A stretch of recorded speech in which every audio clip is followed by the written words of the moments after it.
जय जगत गुरु, जय भारत। आप सभी भाई बहनों को मुझ पवन दास की तरफ से प्यार भरा नमस्कार, राम राम। भाई और बहनों, परमपिता परमेश्वर सारी सृष्टि के रचनहार जगन्नाथ के आशीर्वाद से ये लाइव वीडियो अध्यात्म से संबंधित शास्त्र प्रमाणित जानकारी से लबालब आप सभी भाई बहनों तक लगातार पहुंचाए जा रहे हैं, क्योंकि परमेश्वर ने यदि हमें मानव शरीर दिया है, जो मानव शरीर 84 लाख योनियां भोगने के बाद एक बार मिलता है, और इस मानव शरीर के प्राप्त करने का केवल एक ही मकसद है, और वो है पूर्ण परमात्मा की पहचान करके फिर उनकी प्राप्ति के लिए मन लगाकर भक्ति करना और 84 लाख योनियों के महादुख से बाहर निकल जाना। यही इस मानव तन का एकमात्र मकसद है। बाकी कर्म जो मनुष्य करता है एक परमात्मा की प्राप्ति के लिए प्रयत्न को छोड़कर, वो सारे कर्म पशु पक्षी भी करते हैं। और यदि हमने उस परमात्मा की प्राप्ति का प्रयत्न नहीं किया और उन पशु और पक्षियों की तरह बाकी कर्म करते हुए ये शरीर त्याग दिया, तो वापस हम 84 लाख योनियों में जाते हैं। तो भाई और बहनों, आज वो परमपिता परमात्मा जिसकी प्राप्ति के लिए मानव शरीर प्राप्त हुआ है, या पर हम सबका बड़ा सौभाग्य है कि आज वे धरती पे प्रकट हैं, और आज हम उनकी पहचान करें और सदा सदा के लिए जन्म मरण के रोग से हम बाहर हो जाएं। ये बातें वो परमात्मा स्वयं ही आके बताता है, वो परमात्मा ही हमारी इस बंद बुद्धि को खोलता है। क्योंकि जितने भी धर्मगुरु हैं, शंकराचार्य हैं, मठाधीश हैं, संत महंत हैं, जो हमारे धर्मशास्त्रों से अपरिचित हैं, अभी तक उन्होंने हमें केवल ये भी नहीं बताया कि परमात्मा कौन है, जगन्नाथ कौन है, भगवान कौन है, और किस परमात्मा की भक्ति से हमारा जन्म मरण का रोग जो है वो कटेगा। क्योंकि आज तक उन्हें इसी बात का नहीं पता था कि मानव शरीर मिलता किस लिए है। और जब तक हमें इस शरीर की प्राप्ति का कारण पता नहीं होगा, तो कभी भी हम अपनी मंजिल की तरफ आगे नहीं बढ़ सकते। तो इस मानव शरीर की प्राप्ति का कारण भी वो परमात्मा स्वयं ही आके बताता है, समझाता है। तभी इंसान के अंदर चेतना आती है और वो भक्ति और भगवान की तरफ 2 कदम आगे बढ़ाता है। अब सबसे बड़ी समस्या हमारे सामने जो आती है वो ये है कि यदि ये मानव शरीर परमात्मा प्राप्ति के लिए ही मिला है, वरना इसका दूसरा कोई मकसद नहीं है, तो फिर वो परमात्मा कौन है जिसको प्राप्त करके हम सदा सदा के लिए उसके लोक में चले जाएं, सर्व सुख भोगें, वापस हमें इस गंदे लोक में, इस मृत लोक में ना आना पड़े, गधे कुत्ते सूअर के शरीर धारण ना करना पड़े, ये दुख और परेशानियों का सामना ना करना पड़े। वो एक परमात्मा, एक जगन्नाथ कौन है? तो भाई और बहनों, उस एक जगन्नाथ की जानकारी भी वो जगन्नाथ स्वयं ही तत्वदर्शी संत बन के इस पृथ्वी पे आके हम मानव शरीरधारी प्राणियों को सत्संग करके समझाता है। और आप और हमारा ये परम सौभाग्य है कि आज वो जगन्नाथ, वो सारी सृष्टि का मालिक, 8 सितंबर 1951 से हरियाणा में भारतवर्ष की पावन भूमि पे आप और हमारी तरह एक मानव शरीर में, एक संत रूप में प्रकट हैं। और आज का वीडियो हम उन्हीं के नाम से शुरू करते हैं। परमपिता परमात्मा, सारी सृष्टि के रचनहार, कुल मालिक, असंख्य ब्रह्मांडों के स्वामी, जगत गुरु, तीनों लोकों में प्रवेश करके सबका पालन पोषण करने वाले राजाधिराज, आत्माधार, नाथों के नाथ, देवों के देव, महादेव, सर्वेश्वर, महेश्वर, मृत्युंजय, अजरो अमर, आदि अनादि, सनातनी प्रभु, जगत पिता जगदीश्वर, 1008 की उपाधि के वास्तविक अधिकारी, अकाल मूर्त, शब्द स्वरूपी राम, वासुदेव, सर्वगतम ब्रह्म, परम पूज्य, प्रथम पूज्य, परम पुरुष, परम धनी, परम दयालु, परम संत, अल्लाह कबीर, अल्लाह ताला, जगत के तारणहार, जगत के मुक्तिदाता, जगन्नाथ, संत शिरोमणि सतगुरु रामपाल जी भगवान के चरण कमल में आप और हम सभी भाई बहनों का अनंत कोटि दंडवत प्रणाम। भाई और बहनों, जगन्नाथ की प्राप्ति से पहले हमें जगन्नाथ की परिभाषा का ज्ञान होना चाहिए। जगन्नाथ कहते किसे हैं? और वर्तमान में हम जिन ब्रह्मा विष्णु महेश जी को जगन्नाथ कह रहे हैं या हम उनको जगन्नाथ मानकर पूज रहे हैं, जगह जगह उनके मंदिर बनाकर, क्या वास्तव में वे जगन्नाथ हैं या केवल हमने अपनी अज्ञानता और हमारे धर्म शास्त्रों से अपरिचित होने के कारण, जैसा हमारे ज्ञानहीन धर्मगुरुओं ने हमें जगन्नाथ के विषय में बता दिया, भक्ति और भगवान के विषय में बता दिया, आंख बंद करके हमने उसे स्वीकार कर लिया। तो सत्यता क्या है? जगन्नाथ की परिभाषा क्या है? जगन्नाथ का मतलब होता है जगत प्लस नाथ। दो शब्दों से मिलके जगन्नाथ शब्द बना है, जगत प्लस नाथ। जगत यानी ये संसार, ये दुनिया, ये सृष्टि, और नाथ यानी स्वामी, भगवान।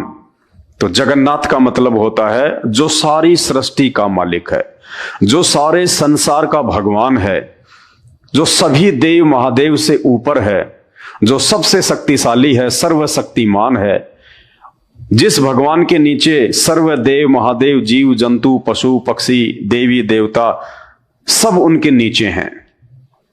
जिस जगन्नाथ का आदेश सर्वोपरि है, जिस जगन्नाथ के ऊपर किसी का कोई श्राप काम नहीं करता, जिस जगन्नाथ की सत्ता सर्व के ऊपर है, उसे कहते हैं जगन्नाथ।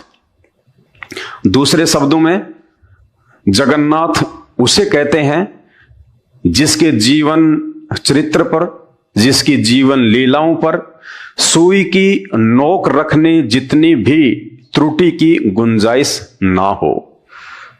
और अनजाने में हम जिन ब्रह्मा विष्णु महेश को जगन्नाथ कहकर पूजा कर रहे हैं, ज्ञानहीन धर्म गुरुओं के द्वारा बताई गई साधना कर रहे हैं, वे जगन्नाथ नहीं है।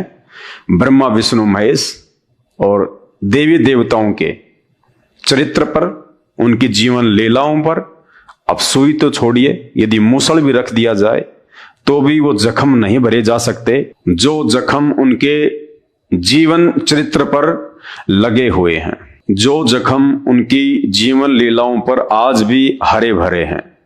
उन जख्मों को भरा नहीं जा सकता।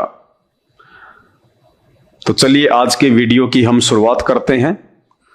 उड़ीसा के पुरी में जो जगन्नाथ मंदिर है, और उस मंदिर में जिन तीन महापुरुषों की मूर्तियां रखी हुई हैं, श्री कृष्ण जी की, उनके बड़े भाई बलराम जी की और उनकी बहन सुभद्रा की, क्या वास्तव में इन तीनों में से कोई भी जगन्नाथ है? आज हम यही जानने का प्रयास करेंगे। तो चलिए वीडियो की हम शुरुआत करते हैं। और ये दैनिक भास्कर का एक एड है 7/6/2023 का, और इसमें लिखा है लू लगने से भगवान बीमार, 15 दिन बंद रहेंगे मंदिर के कपाट। जी हां, उड़ीसा के पुरी में जगन्नाथ मंदिर में लू लगने से जगन्नाथ भगवान बीमार पड़ गए और 15 दिन तक वो स्वस्थ नहीं हो पाएंगे, और श्रद्धालुओं के लिए मंदिर के जो कपाट हैं वो बंद कर दिए गए हैं। भाई और बहनों, क्या यह संभव है कि भगवान बीमार होते हैं, भगवान को भी लू लगती है, भगवान भी अस्वस्थ हो जाते हैं? जबकि हॉस्पिटल में हम देखते हैं जब किसी व्यक्ति का उपचार डॉक्टर नहीं कर पाता है और डॉक्टर अंत में कह देता है कि आप इसको लेकर जाइएगा, इसका जीवन बहुत थोड़ा है, इसकी सांसें बहुत कम हैं और इसका उपचार अब संभव नहीं है, तो वे परिवार वाले फिर मंदिर में जाएंगे, मस्जिद में जाएंगे और वहां जाकर वो उस जगन्नाथ से और परमात्मा से ये प्रार्थना करते हैं, अरदास करते हैं, भेंट चढ़ाते हैं और हाथ जोड़कर कहते हैं कि हे परमात्मा, हे भगवान, हे मालिक, हे अल्लाह, आप सबको जीवन दान देने वाले हैं, आप अपने भगत को जीवन दान दीजिए, आप इनको स्वस्थ कीजिए।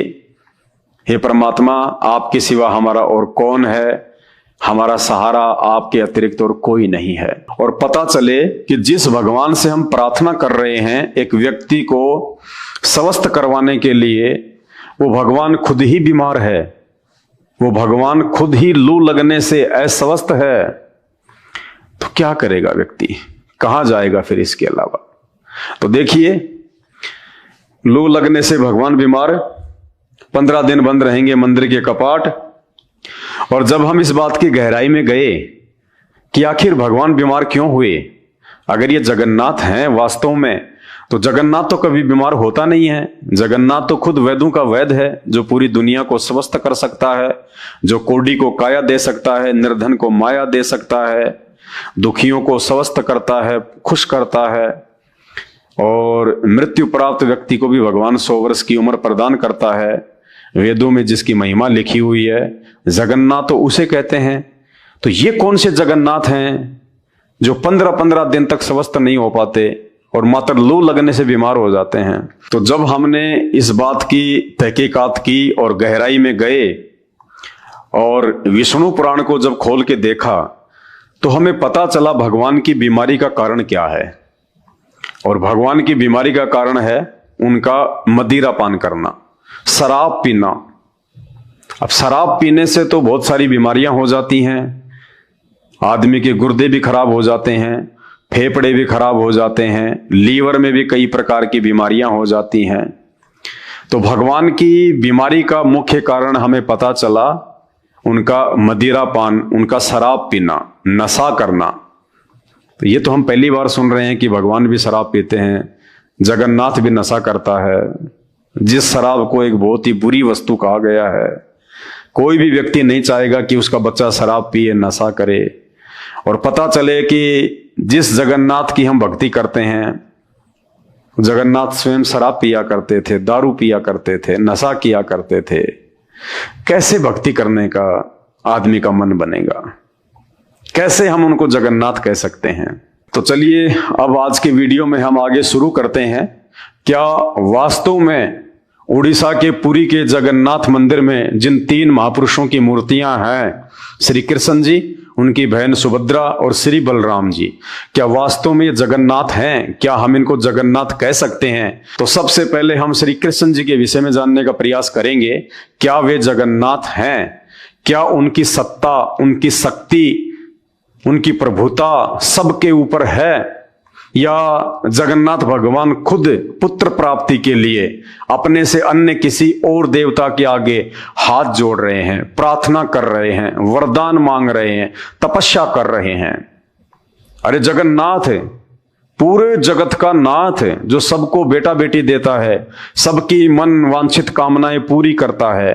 और पता चले कि वो जगन्नाथ है खुद पुत्र प्राप्ति के लिए, एक बेटे की प्राप्ति के लिए, और किसी और के आगे हाथ फैला रहा है, हाथ जोड़ रहा है। तो हम कैसे उनको जगन्नाथ कह सकते हैं? जगन्नाथ तो दुनिया को बेटा देता है, जगन्नाथ तो बांझ की गोद हरी भरी करता है, और जगन्नाथ खुद पुत्र प्राप्ति के लिए किसी और से प्रार्थना कर रहा है। तो ये बातें हमें सोचने पे विवश करती हैं। तो चलिए आज हम शुरू करते हैं श्री कृष्ण जी से कि वे कहां तक के जगन्नाथ हैं। और इस बात का हमें पता चलेगा श्रीमद् देवी भागवत से। ये श्रीमद् देवी भागवत महापुराण है और इसका ये पेज नंबर है 285, 285। श्री कृष्ण का शिव जी की प्रसन्नता के लिए तप करना और वर प्राप्त करना, जिन्हें हम जगन्नाथ भगवान कह रहे हैं कि श्री कृष्ण जी जगतनाथ हैं, सारे संसार के स्वामी हैं, इन्होंने सृष्टि की रचना करी है, ये सबकी मनवांछित इच्छाएं पूरी करते हैं। तो वे श्री कृष्ण जो आपको दिखाई दे रहे हैं, ये श्री कृष्ण किसी और भगवान से पुत्र प्राप्ति के लिए अरदास कर रहे हैं, प्रार्थना कर रहे हैं। ये किससे प्रार्थना कर रहे हैं, क्यों प्रार्थना कर रहे हैं, जगन्नाथ को प्रार्थना करने की आवश्यकता क्यों पड़ गई? देखिएगा, पेज नंबर 285 है। श्री कृष्ण जी का शिव जी की प्रसन्नता के लिए तप करना और वर प्राप्त करना। देखिएगा,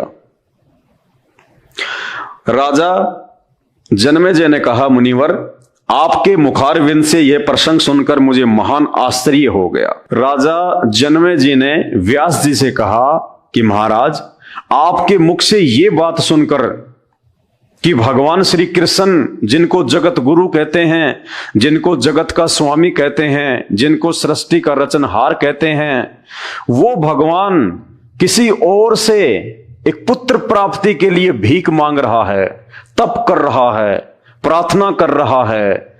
यह बात सुनकर मुझे बड़ा आश्चर्य हो रहा है। जगत गुरु श्री कृष्ण में सारी शक्तियां निहित थी, फिर भी उनका पुत्र प्रसव गृह से हर लिया गया, यानी श्री कृष्ण जी का बेटा चोरी कर लिया गया। ऐसी घटना कैसे हो गई? नगर की रक्षा का समुचित प्रबंध था, सुरक्षित अंतःपुर में प्रवेश गृह की व्यवस्था थी, फिर भी सम्रासुर ने भीतर प्रवेश कर उस बच्चे को कैसे हर लिया? सत्यवती नंदन व्यास जी, इसका जो कारण है वह स्पष्ट बताने की कृपया कीजिए। तो व्यास जी ने क्या कहा? व्यास जी कहते हैं, राजन, माया में अनुपम शक्ति है, मानवों को मूढ़ बना देना इसका स्वाभाविक गुण है। लोग इसे सांभवी कहते हैं। जगत में कौन ऐसा है जो इसके प्रभाव में न आया हो? मनुष्य का जन्म पाते ही सभी मानवोचित गुण उसमें आ जाते हैं। संपूर्ण गुण देह से संबंध रखते हैं। देवता अथवा दानव कोई भी इस नियम का उल्लंघन नहीं कर सकता। व्यास जी कह रहे हैं श्री कृष्ण जी के विषय में, जिनको हम अपनी अज्ञानता के चलते जगन्नाथ भगवान कहते हैं। व्यास जी कहते हैं कि माया के प्रभाव से कोई नहीं बच पाया। चाहे तेरा जगन्नाथ हो, चाहे देवी देवता हो, चाहे ब्रह्मा विष्णु महेश हो, माया के प्रभाव से कोई नहीं बच पाया। तो फिर वो जगन्नाथ कहां हुआ जिसके ऊपर माया का प्रभाव काम कर रहा है? ये माया कौन है जिसने जगन्नाथ के ऊपर भी अपने डोरे डाल रखे हैं, जो जगन्नाथ को भी भ्रमित कर देती है, उसकी भी बुद्धि को चेंज कर देती है? तो फिर वो जगन्नाथ से बड़ी तो माया हुई, जिसका प्रभाव उस जगन्नाथ के ऊपर भी श्री व्यास जी बता रहे हैं। ये माया कौन है? ये माया है जिसे आप जगन्नाथ कहते हैं, ब्रह्मा विष्णु महेश को। इनकी मां दुर्गा, अष्टंगी, 8 भुजा वाली, शेरा वाली, जिसको शास्त्रों में माया कहा गया है, प्रकृति देवी कहा गया है। ये है वो माया जिसकी शक्ति से ये तीनों देवता ब्रह्मा विष्णु महेश, ये 3 लोक की सृष्टि एज ए मैनेजर के रूप में संचालित करते हैं। ये तीनों जगन्नाथ नहीं है, ये पूर्ण परमात्मा नहीं है, इनसे ऊपर माया है। इनकी मां जगदम्बा दुर्गा, दुर्गा से ऊपर उसका पति है काल, मुसलमान धर्म में जिसको शैतान कहते हैं। उस शैतान से ऊपर है वो जगन्नाथ, जो सबसे ऊपर है, जिसकी सत्ता सबके ऊपर है। और इस बात का विशेष तौर पे आपको उस समय पता चलेगा जब आप YouTube पे जाके सर्च करेंगे सृष्टि रचना संत रामपाल जी महाराज। परमेश्वर रामपाल जी भगवान ने सृष्टि रचना के माध्यम से सभी देवी देवताओं की शक्ति का, उनकी प्रभुता का बिल्कुल तरतीब वाइज खुलासा किया हुआ है, हमारे ही धर्मशास्त्रों से, वेदों से, गीता जी से, इन पुराणों से। तो जब तक आप ये सृष्टि रचना को नहीं समझ लेंगे, तकरीबन 2 से 3 घंटे का वीडियो है संत रामपाल जी का, जब तक आप सृष्टि रचना को अच्छे से नहीं समझ लेंगे, नहीं जान लेंगे, आप इन प्रत्येक भगवानों की शक्ति का आइडिया नहीं लगा लेंगे, अनुमान नहीं लगा लेंगे, तब तक आप इन धर्मशास्त्रों को समझ नहीं सकते, आप इन भगवानों को नहीं समझ सकते। क्योंकि एक पुराण में तो शंकर जी को महान बता दिया गया, दूसरे पुराण में विष्णु जी को महान बता दिया गया, तीसरे पुराण में ब्रह्मा जी को सृष्टि का रचनहार बता दिया गया, और फिर आपस में यही पुराण एक दूसरे को नीचा भी दिखा रहे हैं। तो भाई और बहनों, इस अध्यात्म को समझने के लिए हमारे को संत रामपाल जी भगवान के सत्संग सुनने ही पड़ेंगे। दूसरा धरती पे कोई ऑप्शन है ही नहीं जो हम भक्ति और भगवान को समझ सकें, धर्म ग्रंथों को समझ सकें। तो व्यास जी कह रहे हैं कि माया में अनुपम शक्ति है और मानवों को मूढ़ बना देना इसका स्वाभाविक गुण है। श्री कृष्ण जी एक मानव थे, एक व्यक्ति थे, एक इंसान थे। वो भगवान नहीं थे, परमात्मा नहीं थे।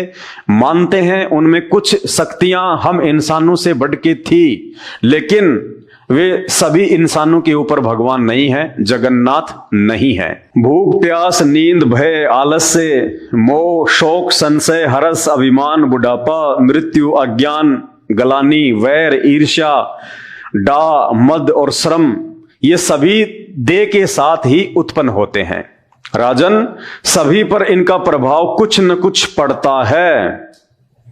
भगवान मानव का शरीर धारण करके धराधाम पर पधारे थे। कौन? श्री कृष्ण जी। अतः उन्होंने भी मानव लीला के लिए सभी मानवोचित कार्य संपन्न किए। इस विषय में अन्यथा विचार अवांछनीय है। पहले कंस के भय से भगवान गोकुल पधारे। ये देखिए, अरे जगन्नाथ उसको कहते हैं जिसको किसी का भय ना हो, जिसको किसी का कोई डर ना हो। डर तो आम व्यक्ति की प्रवृत्ति है। और यहां व्यास जी क्या कह रहे हैं?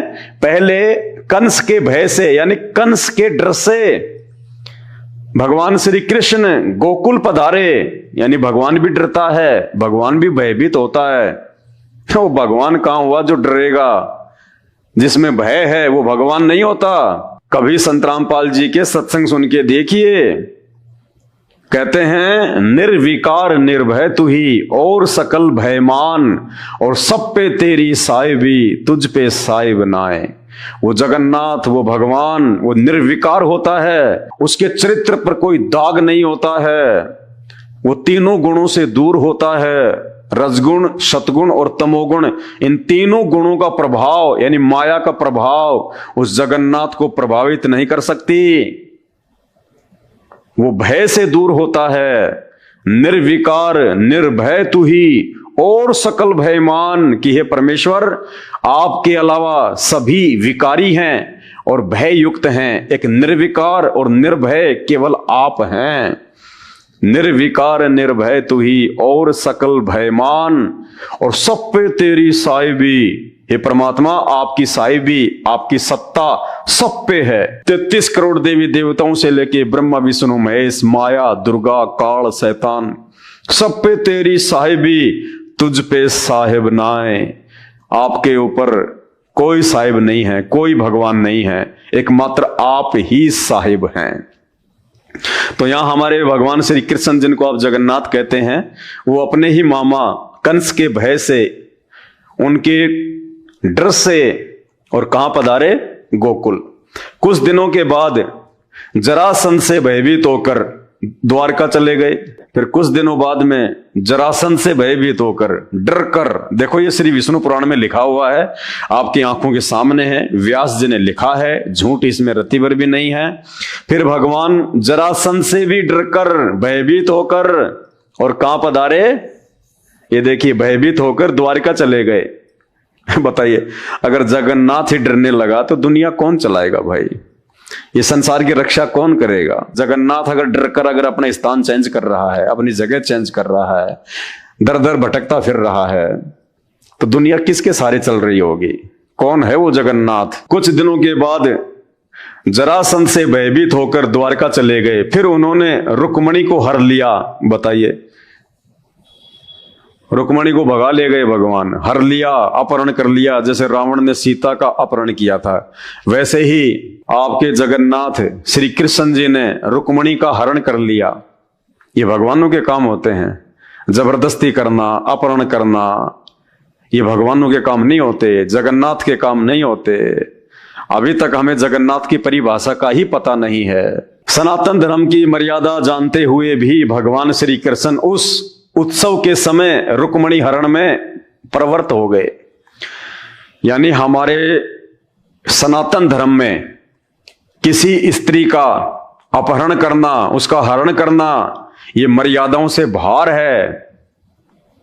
तो कहते हैं सनातन धर्म की मर्यादाओं का ज्ञान होने के बाद भी जानबूझ के भगवान ने गलती करी, ये कुकर्म किया, ये गलत काम किया, रुक्मणी हरण का।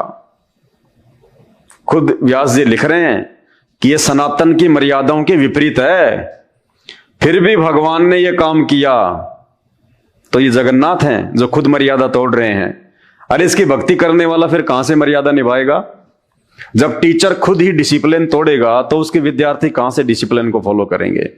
और यही कारण है आज इन भगवानों के, नकली जगन्नाथों के ये जीवन चरित्र इन पुराणों में जो लिखा हुआ है, उस हिसाब से आज किसी भी व्यक्ति के अंदर विकारों से मुक्ति प्राप्त करने की शक्ति नहीं है।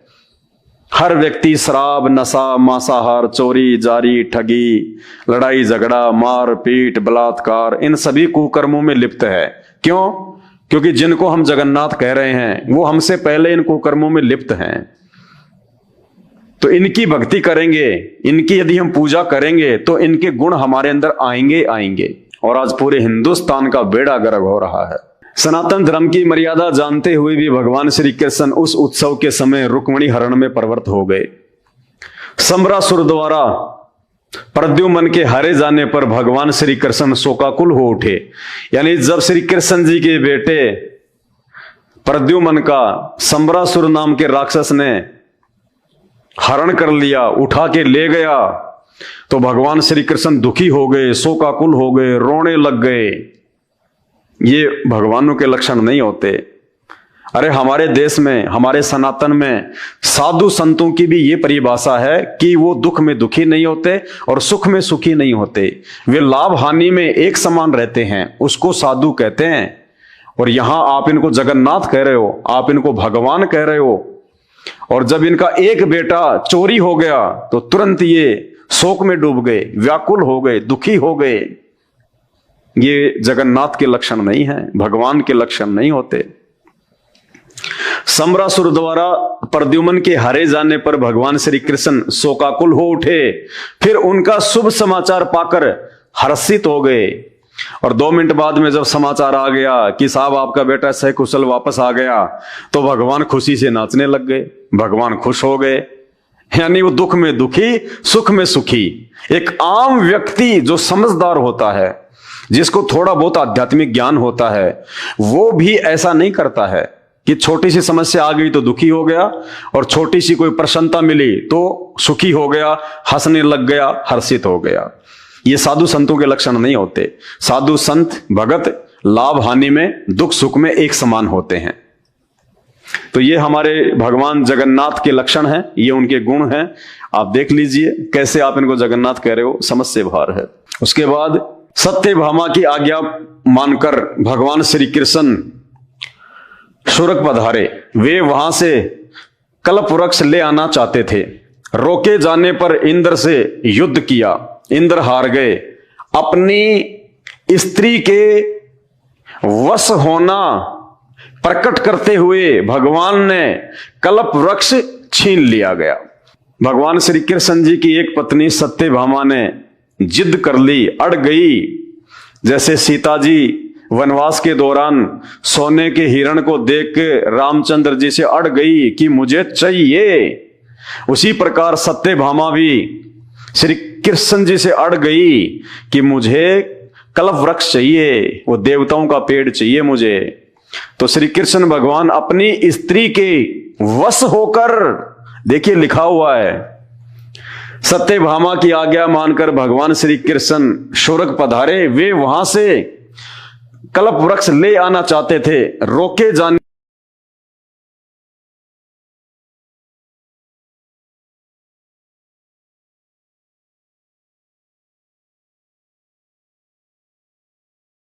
करते हुए भगवान ने कल्प वृक्ष छीन लिया अपनी औरत के वश होके। भाई ये जगन्नाथ के लक्षण नहीं होते, ये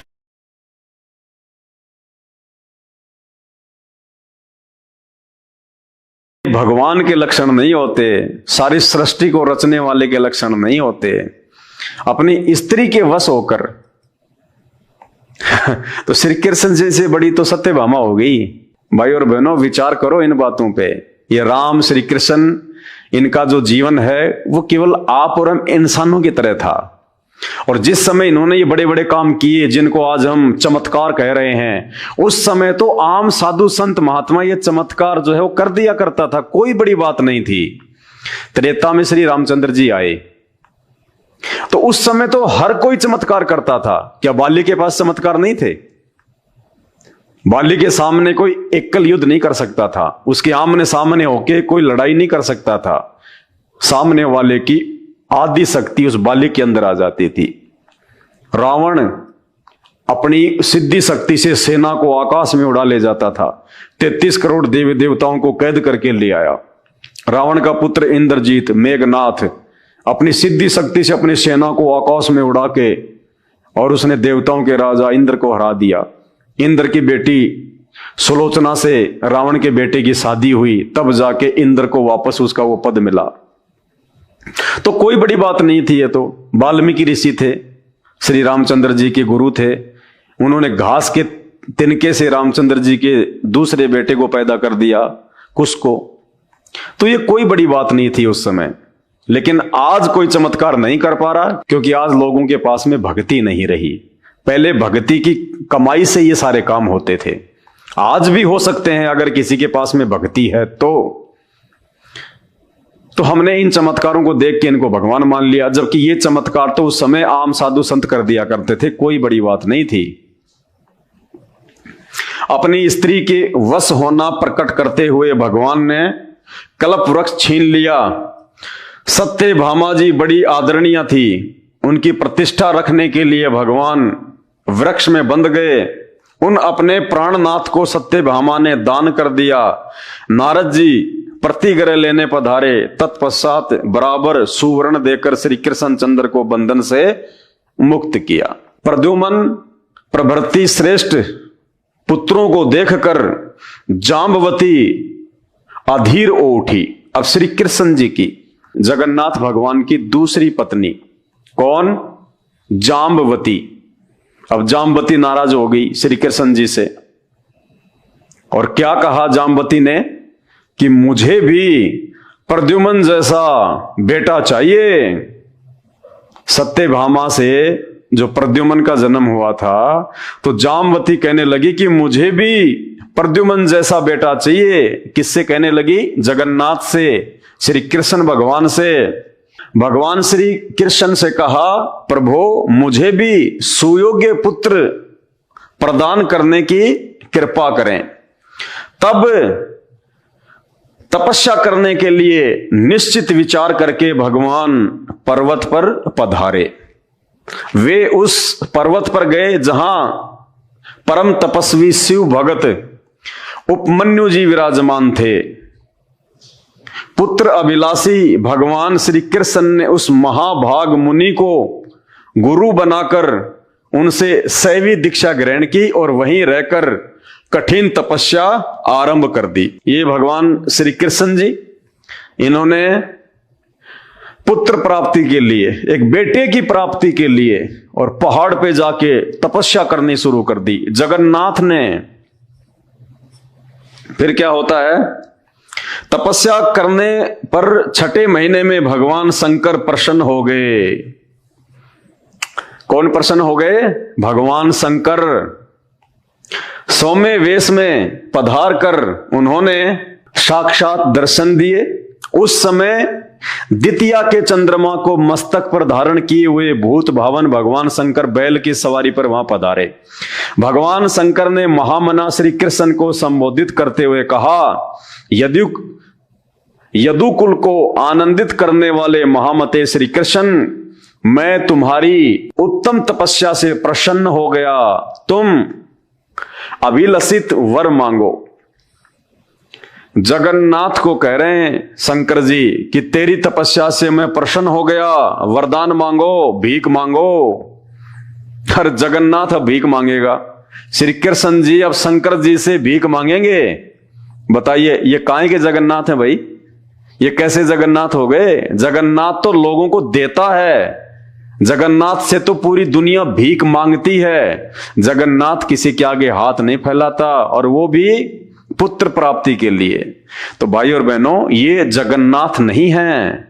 जगन्नाथ की डेफिनेशन तो हमें आज तक नकली गुरुओं ने बताई नहीं, क्योंकि उनको खुद नहीं पता। ये जगन्नाथ की परिभाषा भी आज संत रामपाल जी ने आके बताई है कि जगन्नाथ किसे कहते हैं? जगत का नाथ, जिससे ऊपर कोई ना हो, जिसको किसी के आगे हाथ फैलाने की आवश्यकता ना पड़े, उसे कहते हैं जगन्नाथ। जो पूरी दुनिया को पुत्र देता है।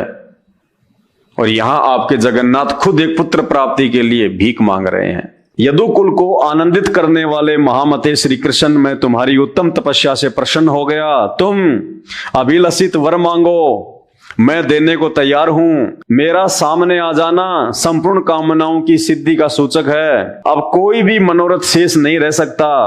व्यास जी कहते हैं, अत्यंत प्रसन्न होकर सामने पधारे हुए उन भगवान शंकर को देखकर देवकी नंदन महाभाग श्री कृष्ण दंड की भांति उनके चरणों पर प्रेम पूर्वक पड़ गए। बताओ, जगन्नाथ और शंकर जी के पैरों में पड़ रहा है, दंडवत कर रहा है। अरे जगन्नाथ किसी के पैरों में नहीं पड़ता, दुनिया जगन्नाथ के पैरों में पड़ती है भाई। और जो दुनिया के पैरों में पड़ जाए, जो किसी और के पैरों में पड़ जाए पुत्र प्राप्ति के लिए, उसको जगन्नाथ नहीं कहा जा सकता। फिर मेघ के समान गंभीर वाणी से उन्होंने भगवान शंकर की स्तुति की, प्रार्थना करने लगे भगवान शंकर से हाथ जोड़ के। व्यास जी कहते हैं भगवान श्री कृष्ण अपना मनोभाव व्यक्त कर रहे थे। अभी बात समाप्त नहीं हुई थी कि भगवान शंकर ने उत्तर देना आरंभ कर दिया। और क्या कहा भगवान शंकर ने? शत्रुसूदन श्री कृष्ण, तुम्हें बहुत से पुत्र होंगे, 16,050 तुम्हारी स्त्रियां होंगी, प्रत्येक स्त्री से 10-10 बालक होंगे, सब में असीम बल होगा। यूं कहकर प्रिय दर्शन भगवान शंकर चुप हो गए। महाभाग श्री कृष्ण हाथ जोड़े खड़े रहे, जगन्नाथ हाथ जोड़ के खड़े रहे और शंकर जी उनको आशीर्वाद दे गए कि 16,000 तुम्हारी औरतें होंगी, हर एक औरत से तुम्हारे को 10-10 बलवान जो है वो पुत्र प्राप्त होंगे। यानी श्री कृष्ण जी को जो पुत्र प्राप्त थे वो उनकी अपनी शक्ति और अपने सामर्थ्य से नहीं थे, वो भी शंकर जी के वरदान से उनको पुत्र प्राप्त हुए थे। तो भाई और बहनों, ये जगन्नाथ नहीं है, ये परमात्मा नहीं है, ये तो बहुत छोटी शक्ति है। जब आप संत रामपाल जी के YouTube पे जाके सत्संग सुनोगे, सृष्टि रचना सुनोगे, तो पूरा का पूरा निष्कर्ष आपके सामने आ जाएगा इन भगवानों का, इनकी शक्तियों का। ये कहां तक के जगन्नाथ हैं, कहां तक इनकी शक्ति है। ये श्री कृष्ण जी खुद, जिस दिन इनका ये विष्णु पद समाप्त हो जाएगा, ये सदा विष्णु नहीं रहेंगे, आत्माएं चेंज होती रहती हैं। जिस दिन इनके पुण्य समाप्त होंगे, इनको विष्णु के पद से इनके पिता के द्वारा, शैतान के द्वारा हटा दिया जाएगा और इनको 84 लाख योनियों में डाल दिया जाएगा और विष्णु के पद पे किसी अन्य भक्ति युक्त आत्मा को बैठा दिया जाएगा। जब आप सृष्टि रचना को सुनना शुरू करेंगे तब आपकी आंखें खुलेंगी।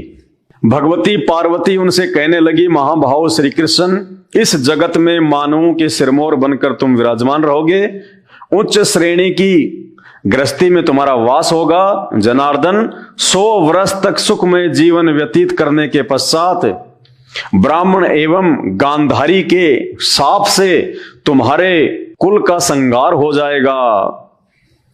उसके बाद में शंकर भगवान की पत्नी पार्वती ने भी उनको एक श्राप दे दिया, आशीर्वाद दे दिया कि भाई 100 साल तक तो आप अच्छी तरीके से रहोगे, खाओगे, पियोगे, लेकिन 100 साल के बाद में गांधारी के श्राप के कारण तुम्हारे खानदान का, तुम्हारे यादव कुल का सत्यानाश हो जाएगा, संहार हो जाएगा। बताइए, अब ये काहे की जगन्नाथ है भाई? जगन्नाथ को श्राप नहीं लगता, जगन्नाथ के खानदान को कोई समाप्त नहीं कर सकता। ये जगन्नाथ हैं। पार्वती इनसे कह रही है कि गांधारी के श्राप के कारण तुम्हारा कुल सत्यानाश हो जाएगा। गांधारी कौन थी? वो तो भगवान नहीं थी, जगन्नाथ नहीं थी, अंधे धृतराष्ट्र की औरत थी, दुर्योधन की मां थी। वो तो एक इंसान थी।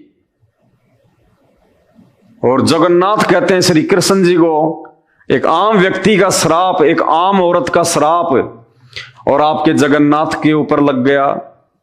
और उसके बाद में महाभारत के युद्ध के बाद गांधारी ने श्री कृष्ण जी को श्राप दिया कि जैसे तूने छलबल करके और मेरे 100 पुत्रों की हत्या करवा दी, मैं तुझे श्राप देती हूं, तेरे खानदान का सत्यानाश होगा। एक आम स्त्री का श्राप और जगन्नाथ के ऊपर लग गया और जगन्नाथ का खानदान समाप्त हो गया। भाई और बहनों, हम किसकी पूजा कर रहे हैं? हम किसकी भक्ति कर रहे हैं? जो अपने ऊपर लगे गांधारी के श्राप को समाप्त नहीं कर सका, वो जगन्नाथ, वो श्री कृष्ण आप और हमारे दुखों को कहां से समाप्त कर देंगे? हमारे कष्टों को कहां से खत्म कर देंगे? हमारे ऊपर लगे हुए श्राप को कहां से समाप्त कर देंगे? भाई और बहनों, ये विचार करने की बातें हैं। असली जगन्नाथ धरती पे प्रकट हो चुका है संत रामपाल जी के रूप में। वो कबीर परमात्मा, एक बार उनके सत्संग सुन के उनकी शरण प्राप्त करके देखो, असीम आनंद की अनुभूति होगी, असीम आनंद की। ये ब्रह्मा विष्णु महेश भी बाड़ बांका नहीं कर सकते। देव महादेव किसी का भी उनके भक्तों के ऊपर कोई श्राप काम नहीं करेगा। 98 प्रकार के वशीकरण मंत्र होते हैं, मूठ होती हैं। संत रामपाल जी के भक्तों पे 98 प्रकार के वो जंत्र मंत्र वशीकरण भी काम नहीं करते। भूत प्रेत जादू जंत्र मंत्र टोटके कुछ काम नहीं करते संत रामपाल जी के भक्तों के ऊपर, चाहे कोई कितना प्रयास करके क्यों ना देख ले। उसे कहते हैं जगन्नाथ। वो जगन्नाथ संत रामपाल जी भगवान, जो भगत उनसे नाम दीक्षा ले लेता है और जो उनकी मर्यादा में रह के भक्ति करता है, वो उसको रक्षा कवच पहना देते हैं अपने मंत्रों का, अपनी शक्ति का, भक्ति का। और ये जगन्नाथ एक गांधारी, एक आम स्त्री का श्राप लग गया और श्री कृष्ण जी का खानदान समाप्त हो गया। उनकी औरतें, उनके बेटे बेटियां सब नष्ट हो गए, सब मृत्यु को प्राप्त हो गए। और अंत में श्री कृष्ण जी का भी पैर में जहरीला तीर लगने से बुरा हाल हुआ और उनकी मृत्यु हुई। भाई जगन्नाथ ऐसे नहीं मरता, जगन्नाथ की कभी मृत्यु नहीं होती है। जगन्नाथ 5 तत्व के शरीर में नहीं होता है। जगन्नाथ दिखता जरूर हम इंसानों जैसा है, लेकिन हम इंसानों से बाहर होता है, उसकी नूरी देह होती है। जनार्दन 100 वर्षों तक सुखमय जीवन व्यतीत करने के पश्चात ब्राह्मण एवं गांधारी के श्राप से तुम्हारे कुल का संहार हो जाएगा। शाप के प्रभाव से विवेक नष्ट हो जाने पर, ये पार्वती जी कह रही है श्री कृष्ण जी को कि गांधारी जब तुम्हें श्राप देगी तो तुम्हारा जो विवेक है ना वो नष्ट हो जाएगा, यानी तुम सोचना समझना बंद कर दोगे, तुम्हारी जो बुद्धि है ना वो खराब हो जाएगी, भ्रष्ट हो जाएगी। साप के प्रभाव से विवेक नष्ट हो जाएगा, यानी श्री कृष्ण हे जगन्नाथ तुम्हारी बुद्धि भ्रष्ट हो जाएगी, तुम्हारा विवेक नष्ट हो जाएगा, सोचने समझने की क्षमता तुम्हारी खत्म हो जाएगी। जब गांधारी तुम्हें श्राप देगी ना कि तेरे सारे के सारे खानदान का सत्यानाश हो जाएगा, तो श्री कृष्ण जी जो है वो चिंतित होके और उनकी बुद्धि जो है वो भ्रष्ट हो जाएगी। साप के प्रभाव से विवेक नष्ट हो जाने के कारण तुम्हारे सभी पुत्र सम्रागण में उपस्थित होकर आपस में ही लड़कर मिट जाएंगे। श्री कृष्ण जी से कह रही है पार्वती कि गांधारी के श्राप के कारण तुम्हारे पुत्र आपस में लड़ झगड़ के मर जाएंगे, समाप्त हो जाएंगे। अरे जब जगन्नाथ भगवान के बेटा बेटी आपस में लड़ झगड़ के मर रहे हैं तो वो भगवान हमारे दुखों को, हमारे झगड़ों को, हमारे मुकदमों को कहां से शांत करवा देगा? कोई मुकदमा लग जाता है, किसी के कोई बीमारी हो जाती है तो हे भगवान, हे श्री कृष्ण, हे विष्णु दया करना। और भगवान के खुद के बेटे शराब के कारण लड़ झगड़ के आपस में मर गए, वो भगवान आपके परिवार का झगड़ा कहां से समाप्त करवा देगा? ये श्री कृष्ण जी जगन्नाथ नहीं है, ये ब्रह्मा विष्णु महेश जगन्नाथ नहीं है। तुम्हारे सभी पुत्र सम्रागण में उपस्थित होकर आपस में ही लड़कर मर मिटेंगे, साथ ही अन्य संपूर्ण यादवों की सत्ता नष्ट हो जाएगी और तुम्हारा कुल जो 56 करोड़ यादव हैं वो भी आपस में लड़ झगड़ के नष्ट हो जाएंगे। तो श्री कृष्ण जी ना अपने परिवार को बचा पाए, ना अपने खानदान को बचा पाए, अपने पुत्रों को भी नहीं बचा पाए और ना ही यादवों को बचा पाए। पूरे के पूरे 56 करोड़ यादव नष्ट हो गए। तुम भी अपने भाई बलराम के साथ अपने धाम पधार जाओगे। प्रभु, यह आगे का कार्यक्रम पहले से निर्धारित है, इस विषय को लेकर कभी चिंतित नहीं होना चाहिए। पार्वती कह रही है, हे श्री कृष्ण जी, ये तो आपके भाग्य में पहले से लिखा हुआ है, इसको लेके चिंतित मत हो जाना। अरे जगन्नाथ जो पूरी दुनिया का भाग्य लिखता है, जगन्नाथ का भाग्य किसने लिख दिया कि ये तो आपके भाग्य में पहले से लिखा हुआ है, पूर्व निर्धारित है? बताइए। तो श्री कृष्ण जी से ऊपर और कौन है, श्री विष्णु से ऊपर और कौन है जिसका भाग्य उसने लिखा और वैसा ही होगा? अपने भाग्य में लिखे हुए को श्री कृष्ण जी, जिसको आप जगन्नाथ कहते हैं, वो काट नहीं सकता, समाप्त नहीं कर सकता। तो ये काहे के भगवान? जिस भगवान का भाग्य भी कोई और लिख रहा है तो वो काहे का जगन्नाथ। तो भाई और बहनों, जगन्नाथ तो दुनिया का भाग्य लिखता है। जगन्नाथ का भाग्य लिखने की समर्थता इस ब्रह्मांड में नहीं है किसी की। तो ये जगन्नाथ नहीं है। व्यास जी कहते हैं, इस प्रकार कहकर भगवान शंकर उमा एवं देव वृंद के साथ अंतर ध्यान हो गए। तो ये भगवान हैं, जगन्नाथ हैं, जो श्री शंकर जी के आगे पुत्र प्राप्ति के लिए हाथ फैला रहे हैं। तो भाई और बहनों, जगन्नाथ को पहचानो, ये जगन्नाथ नहीं है। तो ये श्री कृष्ण जी जिनको आप जगन्नाथ कहते हैं, इनसे ऊपर तो श्री शंकर जी हो गए, जिन्होंने इनको पुत्र प्राप्ति के लिए वरदान दिया। जबकि जगन्नाथ तो दुनिया को वरदान देता है, जगन्नाथ किसी के आगे हाथ नहीं फैलाता। तो असली जगन्नाथ को पहचानो, और वो असली जगन्नाथ कबीर परमात्मा है। चारों वेद जिसकी महिमा गा रहे हैं, क्योंकि नकली धर्मगुरु वेदों को समझ नहीं पाए।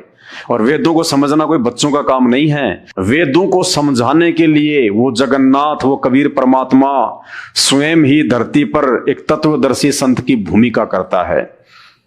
और गीता जी अध्याय नंबर 4 श्लोक नंबर 34 में इसीलिए अर्जुन से कहा था भगवान ने कि उस तत्व ज्ञान को समझने के लिए तू ज्ञानियों के पास जा, उनको दंडवत प्रणाम कर, फिर तुझे वो तत्वदर्शी ज्ञानी उस तत्व ज्ञान का उपदेश करेंगे। तो वो तत्वदर्शी संत आज इस धरती पे संत रामपाल जी हैं। संत रामपाल जी की शरण प्राप्त किए बिना आप जगन्नाथ को नहीं पहचान सकते, आप भक्ति नहीं कर सकते। और जो भक्ति आप कर रहे हैं, इनको जगन्नाथ मान के, ब्रह्मा विष्णु महेश जी को, ये तो खुद जन्म और मरण में हैं। ये तो खुद 84 लाख योनियों में जाते हैं। ये खुद 15-15 दिन के लिए बीमार पड़ जाते हैं। तो भाई ये हमें कहां से स्वस्थ कर देंगे? ये कैसे हमारा जन्म मरण का रोग समाप्त कर देंगे? तो ये श्री कृष्ण जी जो पहले जगन्नाथ, उस जगन्नाथ मंदिर में जो 3 मूर्तियां हैं, उनमें सबसे पहले श्री कृष्ण जी की मूर्ति थी। तो श्री कृष्ण जी कहां तक के जगन्नाथ हैं, इनका जीवन चरित्र श्री विष्णु पुराण से आपको दिखा दिया गया है, पेज नंबर 285 से। अब आप खुद ही निर्णय कर लेना ये कहां तक के जगन्नाथ हैं। आगे दूसरी मूर्ति है श्री बलराम जी की, जो कि उनके बड़े भाई हैं। तो हमारा विषय चल रहा था कि ये बीमार क्यों हो जाते हैं जगन्नाथ मंदिर में। ये भगवान हर साल 15 दिन के लिए बीमार क्यों हो जाते हैं? तो श्री कृष्ण जी का तो बीमार होना स्वाभाविक है, क्योंकि ये भगवान नहीं है, ये जगन्नाथ नहीं है। और आप और हमारी तरह एक आम व्यक्ति की भूमिका की इन्होंने। थोड़ी बहुत जो शक्तियां होती हैं ये ऊपर से लेके आते हैं, जिनका ये दिखावा करते हैं, प्रचार प्रसार करते हैं। आम व्यक्ति इनको अपने से जो है वो श्रेष्ठ मान के और इनको भगवान की संज्ञा में ले लेता है। दूसरे श्री बलराम जी, तो ये आपके सामने श्री विष्णु पुराण है। श्री कृष्ण जी के बड़े भाई बलराम जी के चरित्र के विषय में पूरा विवरण है। और उसके बाद आप खुद ही निर्णय कर लेना, क्या श्री बलराम जी को जगन्नाथ कहना उचित है? जो कर्म इन्होंने किए हैं, क्या उसके बाद जगन्नाथ मंदिर में उनकी मूर्तियां रख के पूजा करना उचित है? क्या वे पूजा के योग्य हैं? देखिएगा, श्री विष्णु पुराण गीता प्रेस गोरखपुर से प्रकाशित है। ये 5म अंश है और पेज नंबर है 411। ये देखिएगा, 35वां अध्याय, सांब का विवाह, श्री विष्णु पुराण से।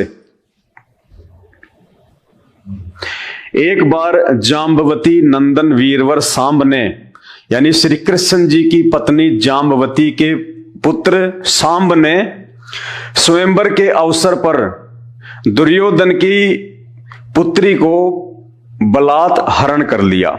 यानी श्री कृष्ण जी के बेटे सांब ने, दुर्योधन की बेटी का स्वयंवर रचा जा रहा था, तो श्री कृष्ण जी के पुत्र सांब ने दुर्योधन की बेटी का जबरदस्ती अपहरण कर लिया।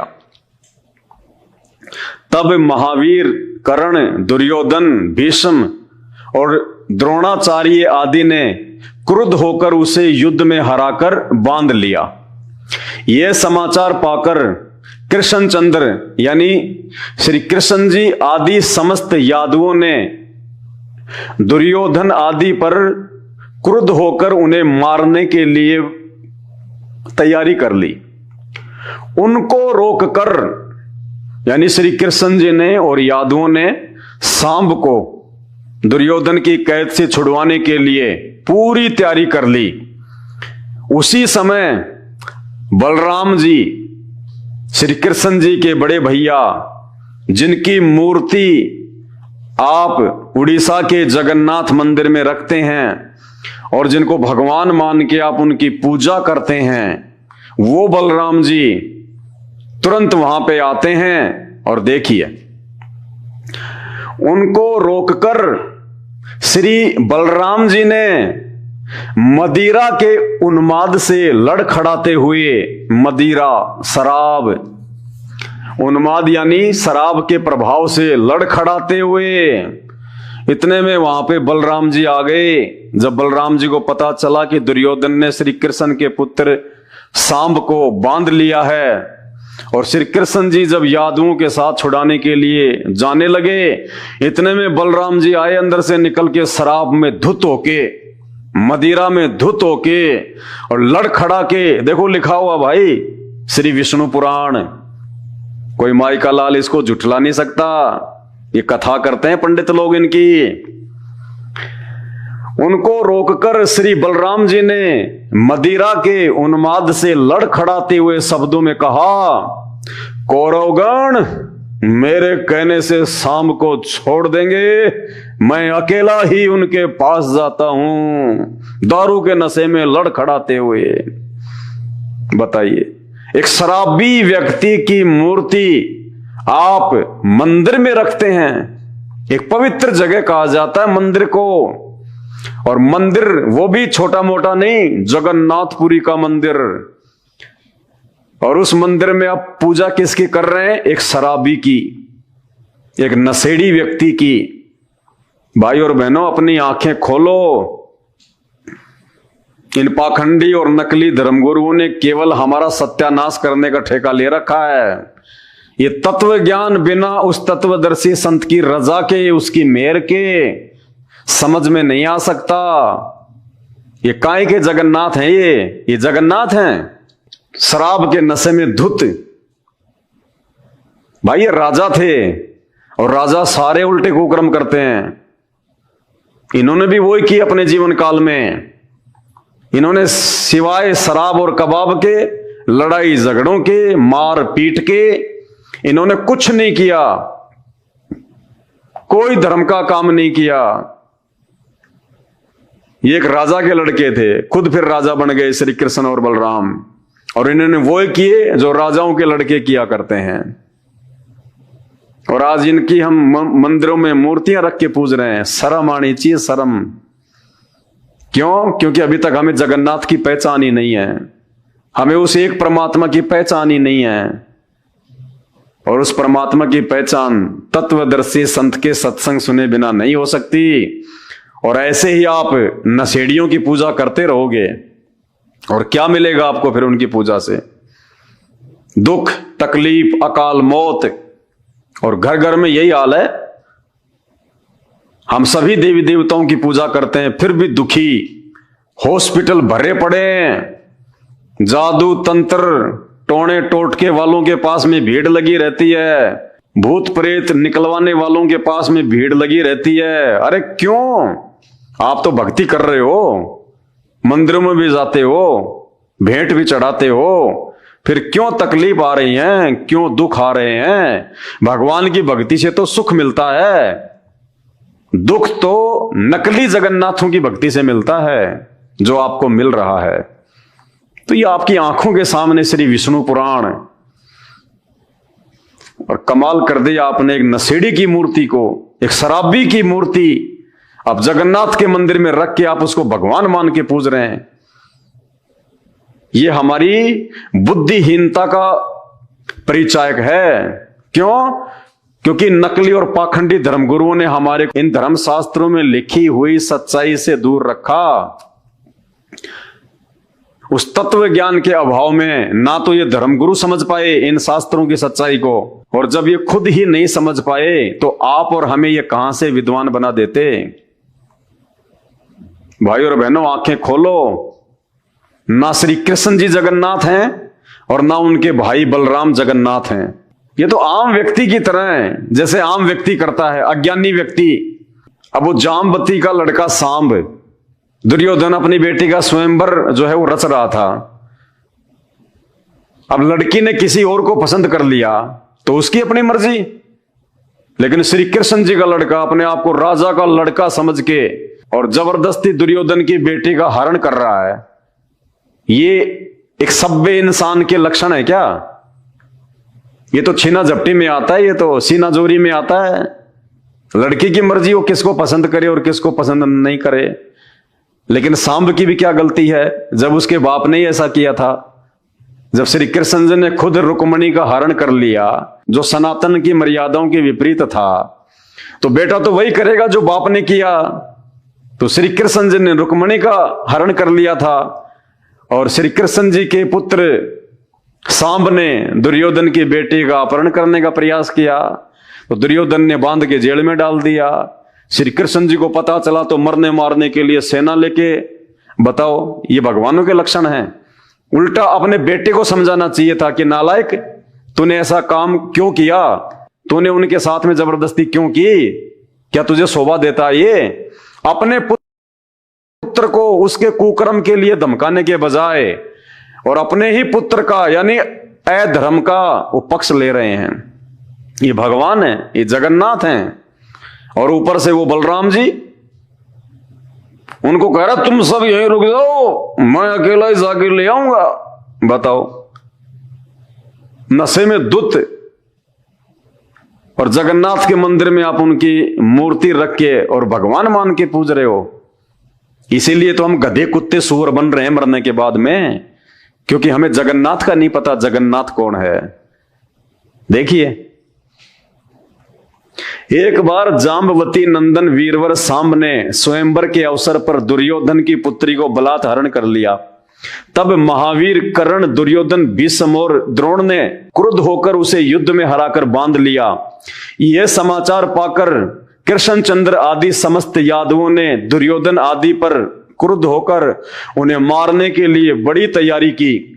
उनको रोककर श्री बलराम जी ने मदिरा के उन्माद से लड़ खड़ाते हुए शब्दों में कहा, कौरवगण मेरे कहने से सांब को छोड़ देंगे, अतः मैं अकेला ही उनके पास जाता हूं। ये है इनका चरित्र, आम व्यक्ति से नीचे गिरा हुआ इनका चरित्र, जिनको आप भगवान मानते हैं। तो भाइयों, कैसे मोक्ष की प्राप्ति हो जाती? तभी तो आज ये दुनिया भर में इंसानों से ज्यादा जानवरों की संख्या है, क्योंकि जो व्यक्ति मानव शरीर प्राप्त करके एक पूर्ण परमात्मा असली जगन्नाथ की भक्ति नहीं करता, तत्वदर्शी संत को अपना गुरु धारण करके, वो फिर 84 लाख योनियों में भटकता रहता है जन्म जन्मांतर। इसलिए आज से पहले हमारे पूर्वज जो ब्रह्मा विष्णु महेश 33 करोड़ देवी देवताओं की भक्ति करते थे, मरने के बाद में वो सब 84 लाख योनियों में भटक रहे हैं। आज सुअवसर प्राप्त है, आज वो जगन्नाथ धरती पे प्रकट है, जिसको हम जगन्नाथ कह सकते हैं। ये है वो जगन्नाथ, संत रामपाल जी भगवान, पूर्ण परमात्मा, जिन्होंने वो जगन्नाथ का मंदिर बनवाया था। अभी तक आपको पूरी हिस्ट्री का भी नहीं पता है, उड़ीसा के पुरी में जगन्नाथ मंदिर की स्थापना कैसे हुई थी।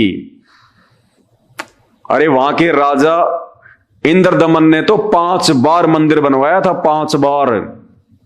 और जैसे ही मंदिर बन के तैयार होता, समुद्र आके मंदिर को ढहा जाता अपने पानी के वेग से।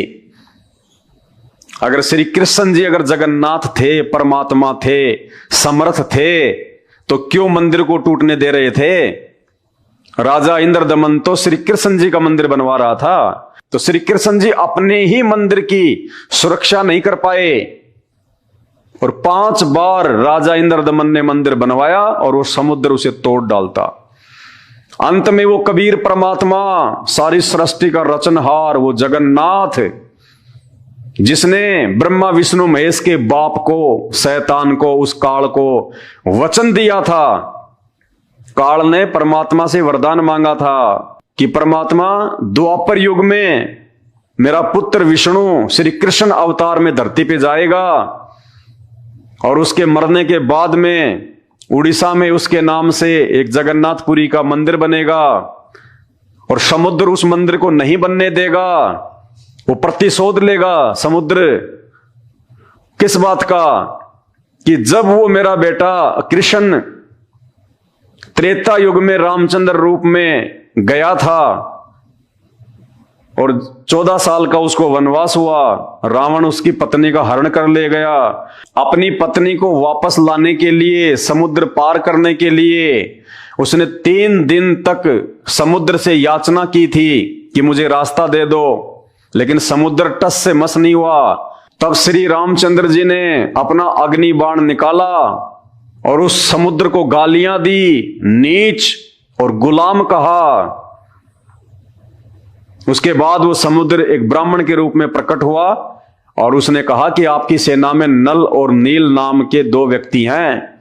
उनके हाथ में उनके गुरुदेव के द्वारा दी गई एक ऐसी शक्ति है, उनके हाथ से कोई भी वस्तु पानी में नहीं डूबती। इतना कहकर समुद्र अंतर्ध्यान हो गया। उस बात का प्रतिशोध जो श्री रामचंद्र जी ने समुद्र को गालियां दी थी, जब उसने रास्ता नहीं दिया था, वो समुद्र उन गालियों का प्रतिशोध लेगा और वो फिर द्वापर में उड़ीसा में वो जगन्नाथ का मंदिर नहीं बनने देगा, बार बार उसको वो नष्ट कर देगा। तो हे परमात्मा, आप द्वापर में जगन्नाथपुरी का वो मंदिर बनवाने में सहयोग करना। तो अपने वायदे के अनुसार, अपने वचन के अनुसार उस कबीर परमात्मा ने, जो आज सतगुरु रामपाल जी के रूप में, तत्वदर्शी संत के रूप में आप और हमारा परम सौभाग्य है कि वे धरती पे प्रकट हैं, उस परमेश्वर ने वहां जाकर और वो जगन्नाथपुरी में वो मंदिर बनवाया था, समुद्र को रोका था। इंद्रदमन को कहा कि भाई ये मंदिर मैं बनवा सकता हूं, अगर तुझे बनवाना हो तो मैं वहां बैठा हूं समुद्र के पास में, आ जाना। दूसरे दिन इंद्रदमन वहां गया, परमात्मा से प्रार्थना करी और कहा कि भाई आप मंदिर बनवाओ, अब की बार ये समुद्र आपका मंदिर नहीं तोड़ सकता। और जैसे ही मंदिर बनके तैयार हुआ, उसी समय समुद्र अपने पूरे वेग से 40-50 फुट ऊंची लहरों के साथ में मंदिर को तोड़ने के लिए आगे बढ़ा। लेकिन सामने वो कबीर परमात्मा बैठे हुए थे वहां पे, जिसको कबीर चोरा भी कहते हैं। आज भी वहां पे वो यादगार है जहां बैठ के कबीर परमात्मा ने समुद्र को रोका था। कबीर चोरा के नाम से आज भी वो स्थान उस मंदिर के पास वहां पर है। तो समुद्र उससे आगे नहीं बढ़ पाया और कहा कि भगवान मुझे रास्ता दो। बोला भाई क्यों? कि मुझे मंदिर तोड़ना है। बोला क्यों तोड़ना भाई, मंदिर से तेरी क्या दुश्मनी है? बोला इसने मुझे त्रेता युग में जब ये राम रूप में आया था, विष्णु का अवतार, तो इसने मुझे गालियां दी थी, भला बुरा कहा था, मैं उसका प्रतिशोध लूंगा। तब परमात्मा ने कहा था कि भाई आप इस मंदिर को नहीं तोड़ पाओगे। बोला मुझे तोड़ना है। तो बोला तोड़ ले जाके, फिर मुझसे क्या पूछ रहा है? बोला आपकी शक्ति से मैं आगे तो नहीं बढ़ पा रहा। तो बोला तू मंदिर नहीं तोड़ पाएगा। तो बोला महाराज कोई तो उपाय बताओ अपनी बेइज्जती का बदला लेने का। तब उस कबीर परमात्मा ने कहा था कि आप इस मंदिर को तो तोड़ नहीं पाओगे, लेकिन अगर आपको बदला ही लेना है तो श्री कृष्ण जी की जो द्वारिका है उसको जाके डुबो दो पानी में पूरी, लेकिन थोड़ी बहुत छोड़ देना, ताकि आने वाले समय में ये सबूत रह जाए कि हाँ यहाँ पे कोई द्वारिका थी, वरना लोग विश्वास ही नहीं करेंगे। उसके बाद में समुद्र ने उस द्वारिका को डुबोया था। तो भाई और बहनों, इस कहानी को पूरी सुनने के लिए, इस यथार्थ सच्चाई को पूरी जानने के लिए आप YouTube पे सर्च करें संत रामपाल जी महाराज के सत्संग, सृष्टि रचना को सर्च करें। उस सृष्टि रचना में आपको इन सारी बातों का पता चलेगा कि वास्तव में असली जगन्नाथ कौन है। और असली जगन्नाथ आज ये संत रामपाल जी भगवान हैं, जिनके ऊपर किसी देव महादेव की नहीं चलती। इन्होंने ही पूरे ब्रह्मांडों को रचा है, पूरी सृष्टि को रचा है। और आज ये एक तत्वदर्शी संत की भूमिका में आप और हम सब के समक्ष प्रकट हैं, वो अद्वितीय आध्यात्मिक ज्ञान देने के लिए, जिस ज्ञान के लिए ये आत्मा युगों युगों से भटक रही है, जिस ज्ञान के अभाव में हम इन नकली भगवानों को जगन्नाथ मान के पूज रहे हैं, जिस ज्ञान के अभाव में हम जन्म और मरण के चक्कर में पड़े हुए हैं, 84 लाख योनियों में जाते हैं, दुख उठा रहे हैं। तो आज इस जगन्नाथ भगवान को पहचानो, और इनकी पहचान इनके सत्संग सुनने से होगी, इनके विचारों से होगी। देखिए, यदि आप श्री कृष्ण जी या श्री राम जी के विषय में नहीं पढ़ते, नहीं सुनते, उनकी ये लीलाएं नहीं पढ़ते, तो आज आपको कैसे पता चलता कि ये भगवान थे, ये विष्णु के अवतार थे। हमने सुना लाखों बार, हजारों बार हमने पढ़ा, तब जाके हमारे अंदर ये बातें समाई। तो ऐसे ही जब तक आप संत रामपाल जी के सत्संग नहीं सुनेंगे, आप उनके विचारों से परिचित नहीं होंगे, तब तक आप किसी भी धर्म के किसी भी धर्म ग्रंथ को और उन धर्म ग्रंथों में लिखी हुई इन बातों को समझ ही नहीं पाएंगे, आप निष्कर्ष निकाल ही नहीं पाएंगे। इन शास्त्रों को पढ़ते हुए हजारों साल हो गए हमारे धर्म गुरुओं को, आज तक ये हमारे को इन शास्त्रों से, 33 करोड़ देवी देवताओं से, ब्रह्मा विष्णु महेश से एक भगवान निकाल के नहीं दे पाए कि इन सबसे ऊपर एक परमात्मा कौन है, वो असल में जगन्नाथ कौन है, जिसकी सत्ता सबके ऊपर है, जिसकी प्रभुता सबके ऊपर है। और उस जगन्नाथ की यदि हम शरण में आ जाएं तो हमारा बेड़ा पार हो सकता है, हमारा जन्म मरण का ये असाध्य रोग समाप्त हो सकता है। हम 84 लाख योनियों में पशु पक्षी ना बनकर सदा के लिए उस परमेश्वर के लोक में जाके शाश्वत सुख प्राप्त कर सकते हैं, जहां जाने के बाद में ना कभी मृत्यु होती है, ना कभी बुढ़ापा आता है, ना कभी शरीर में कोई रोग होता है, क्योंकि बॉडी ऐसी रहेगी, लेकिन ये 5 तत्व का शरीर नहीं होगा, हार्ड मास का नहीं होगा, नूरी तत्व का शरीर मिलेगा वहां पे। तो भाई और बहनों, प्रार्थना है, विनती है, परमात्मा धरती पे आए हुए हैं, आप मानो या ना मानो, कोई भी महापुरुष जब इस धरती पे आता है, आप श्री रामचंद्र जी को ही ले लीजिए, जो कि विष्णु के अवतार थे, किसने उस समय उनको भगवान माना? किसी ने नहीं माना। उनके परिवार ने भी उनको श्री विष्णु का अवतार नहीं माना। ऐसे ही द्वापर में श्री कृष्ण जी आए थे, उनके खुद के परिवार ने, रिश्तेदारों ने भी उनको श्री कृष्ण नहीं माना, उनको अवतार नहीं माना। उनके साथ में लड़ते रहे, झगड़ते रहे आजीवन। बेचारे को मथुरा छोड़ के द्वारिका जाना पड़ा, लड़ाई झगड़ों से तंग आकर। और आज उनके शरीर छोड़ने के बाद में हजारों लाखों वर्ष बाद आज उनको भगवान मान के उनके मंदिर बना रहे हैं, उनकी मूर्तियां लगा रहे हैं।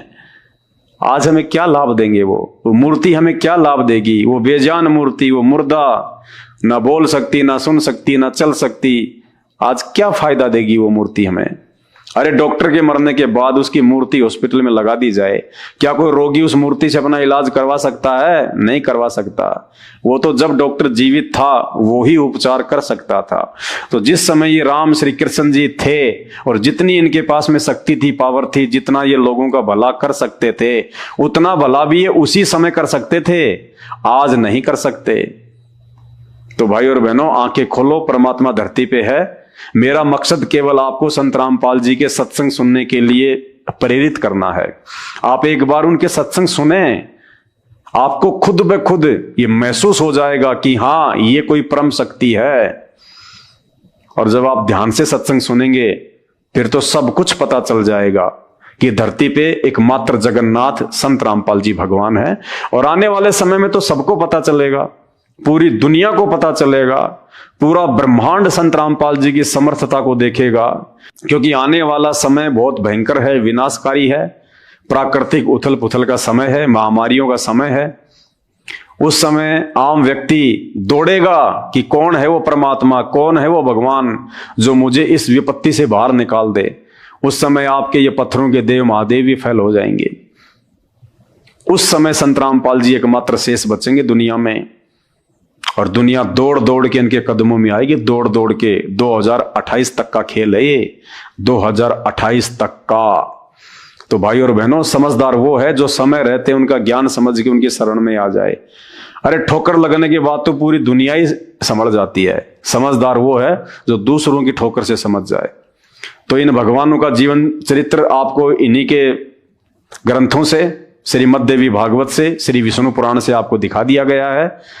श्री कृष्ण जी कहां तक जगन्नाथ हैं, जो एक पुत्र प्राप्ति के लिए शंकर जी के आगे हाथ फैला रहे हैं, तपस्या कर रहे हैं, विनती कर रहे हैं। एक गांधारी, एक आम स्त्री के श्राप के कारण श्री कृष्ण जी का पूरा परिवार नष्ट हो गया, यादव कुल नष्ट हो गया। वो अपने परिवार को नहीं बचा पाए। महाभारत के युद्ध के दौरान श्री कृष्ण जी का सगा भांजा अभिमन्यु मृत्यु को प्राप्त हो गया। उनकी बहन सुभद्रा रो रही थी, चीख रही थी, चिल्ला रही थी। श्री कृष्ण जी अपने सगे भांजे को जीवित नहीं कर पाए। उसी सुभद्रा की फोटो बीच में जगन्नाथपुरी मंदिर में लगा रखी है मूर्ति। वो सुभद्रा जो अपने खुद के पुत्र की प्राप्ति के लिए श्री कृष्ण के आगे हाथ जोड़ रही थी और श्री कृष्ण जी भी नहीं बचा पाए। तो श्री बलराम जी, श्री कृष्ण जी और उनकी बहन सुभद्रा ये पूजा के योग्य नहीं हैं। ये कोई जगन्नाथ नहीं है। ये तो जगन्नाथ के पैरों की धूल के बराबर भी नहीं है। असली जगन्नाथ संत रामपाल जी भगवान है। समय रहते इनके सत्संग सुनना शुरू कर दो, अपना आत्म कल्याण करवा लो, वरना कल को मजबूरन दुखी होके, परेशान होके, नाक रगड़ के आना पड़ेगा। आज के वीडियो में केवल इतना ही। फिर परमात्मा प्रेरणा करेंगे, समय समय पर आपके लिए सत्य आध्यात्मिक जानकारी लेके आते रहेंगे। बंदी छोड़ सतगुरु रामपाल जी भगवान की जय हो।